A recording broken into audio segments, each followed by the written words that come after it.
Perkenalkan, nama saya Sabelita, NIM 20104171111. Kelas A1 Manajemen, Makul Manajemen Pemasaran. Di sini saya akan mempresentasikan yaitu meningkatkan ekuitas merek. Pentingnya merek. Inti merek yang berhasil adalah produk atau jasa yang hebat, didukung oleh perencanaan yang seksama, sejumlah komitmen jangka panjang, dan pemasaran yang dirancang dan dijalan secara kreatif. Merek yang kuat menghasilkan loyalitas konsumen yang tinggi.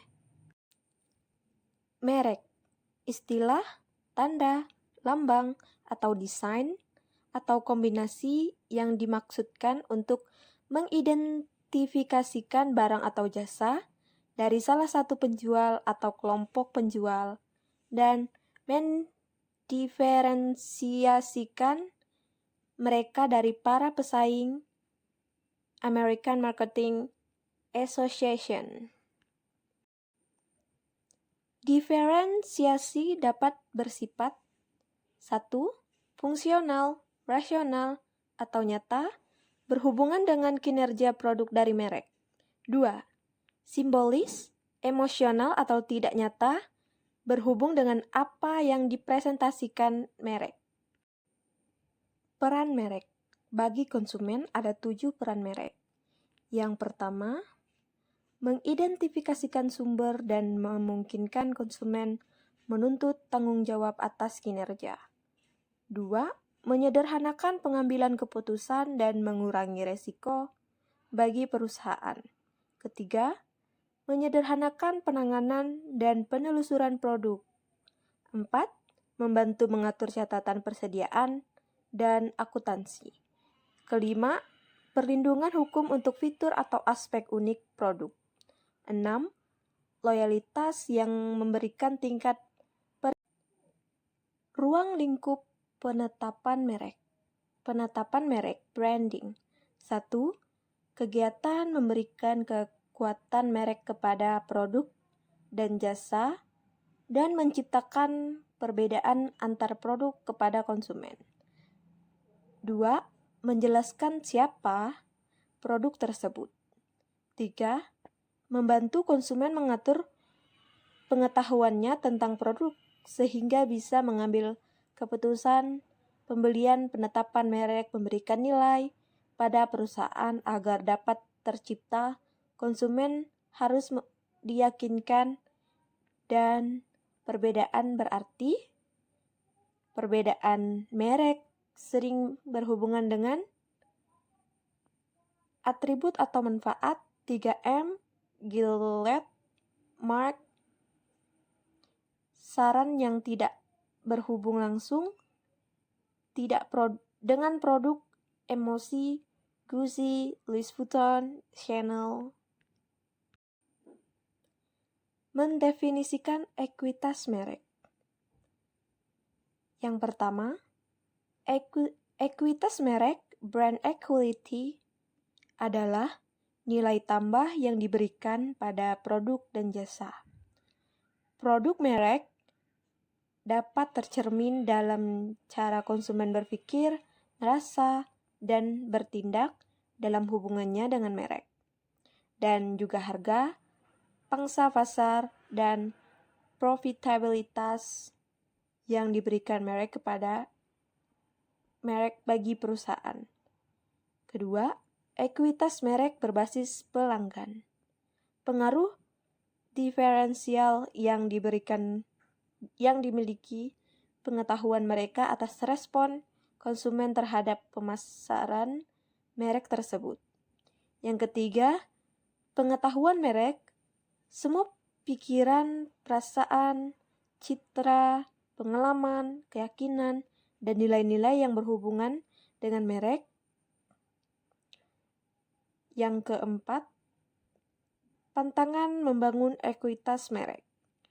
Memastikan konsumen memiliki jenis pengalaman yang tepat untuk menciptakan pengetahuan merek. Ada 3 penggerak ekuitas merek.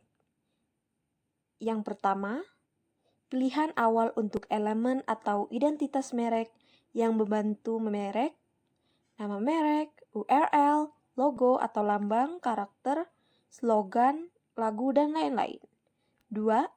Produk atau jasa serta semua kegiatan pemasaran dan program pemasaran pendukung yang menyertainya. Ketiga, asosiasi lain yang diberikan secara tidak langsung dengan menghubungkan merek tersebut dengan beberapa entitas lainnya. Di sini sudah ada tersedia contoh ekuitas merek. Yang pertama itu adalah merek Apple Computer dan Adidas. Apple Computer yaitu adalah suatu komputer yang bermerek Apple, sedangkan Adidas itu adalah brand fashion seperti tas, sepatu, baju, celana, dan lain sebagainya. Elemen merek. Elemen merek adalah alat pemberi nama dengan dagang yang mengidentifikasikan dan mendiferensiasikan merek, logo atau lambang, karakter, slogan, lagu, dan lain-lain. Kriteria pilihan elemen merek. 1. Dapat diingat. 2. Berarti. 3. Dapat disukai. 4. Dapat ditransfer. 5. Dapat disesuaikan. 6. Dapat dilindungi. Merancang pemasaran holistik. Pelanggan mengenal merek dengan kontak merek. 3 tema baru pemasaran holistik. Yang pertama, personalisasi, experience marketing, pemasaran satu-satu,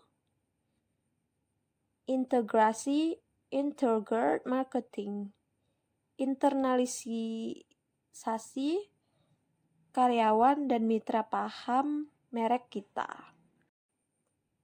Pengelolaan ekuitas merek. Pengelolaan merek yang efektif merupakan tindakan jangka panjang. Pertama, penguatan merek seperti Pepsodent, Coca-Cola, produk, manfaat, dan pemenuhan kebutuhan. Bagaimana merek membuat produk lebih unggul. Revitalisasi merek. Harley Davidson perubahan positioning karena perubahan selera dan preferensi konsumen, pesaing, dan teknologi baru, dan perkembangan. Keputusan penetapan merek. 4 strategi umum penetapan merek. 1. Nama individual. 2. Nama keluarga selimut. 3. Nama keluarga terpisah untuk semua produk. 4. Nama corporate ditambah nama individual seperti Honda Jazz, Honda Accord, Honda Civic, Honda CR-V. Peluasan merek. Keunggulan peluasan merek. Yang pertama, meningkatkan peluang keberhasilan produk baru. Yang kedua, efek umpan balik yang positif. Kekurangan peluasan merek. Yang pertama, dilusi merek. Kedua, kanibalisasi merek induk. Ketiga, kehilangan peluang menciptakan merek baru dengan citra unik dan ekuitasnya sendiri. Ekuitas pelanggan. Jumlah nilai-nilai seumur hidup dari seluruh pelanggan untuk suatu merek merupakan tujuan dari CRM. Ekuitas pelanggan dipengaruhi oleh yang pertama, akuisisi pelanggan, kedua, retensi, ketiga, penjualan silang. Pemasaran dengan ekuitas merek loyalitas, dan menciptakan nilai. Perbedaan dengan ekuitas merek. Ekuitas pelanggan berfokus pada nilai finansial. Sekian presentasi dari saya. Jika ada salah kata atau pengucapan, saya mohon maaf dan terima kasih.